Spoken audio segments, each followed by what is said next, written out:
State lawmakers are actively looking for solutions to college debt issues in Minnesota. Bemidji State students face these problems every day, juggling jobs and other responsibilities while finding time to study. And a Wednesday roundtable brought both sides together to brainstorm ideas. Jackson Bruner has more from the meeting. College debt is a common issue, but it's a problem that's especially concerning in Minnesota. Minnesota ranks 5th worst in the country in terms of the amount of debt that students have to take on, and 3rd worst in the country in the number of students that are taking on that debt. I think is a wake-up call for the state, and we need to do something about it. The state is expected to have a funding surplus of over $1 billion to use in 2016, and after attending an afternoon of discussions with Bemidji State students, representatives say they learned where they think some of the money should go. We know that investing in public education, especially higher education, is a way that's going to make our whole state prosper. It's going to benefit everybody.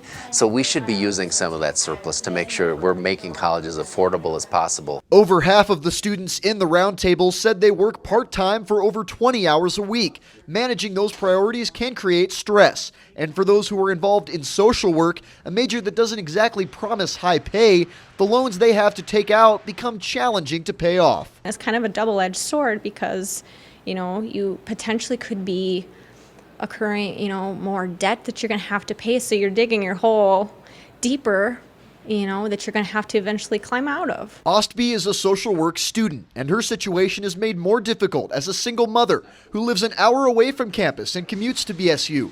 She not only manages studies, but also has to find childcare help. They have no campus-like childcare here at BSU.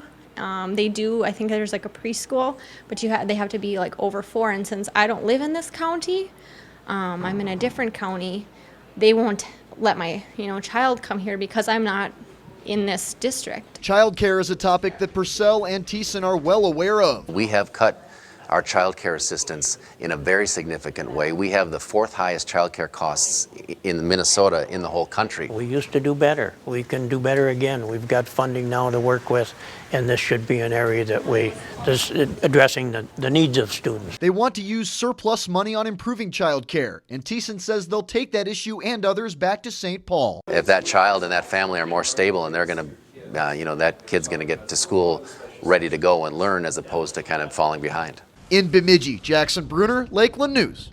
Thiessen says a new system for loan forgiveness could be considered. He says college loan interest rates should be capped at a certain percentage. After students have paid at that rate for a decade or more, he says the payment plan can be looked at again. If you've enjoyed this segment of Lakeland News, please consider making a tax-deductible contribution to Lakeland Public Television.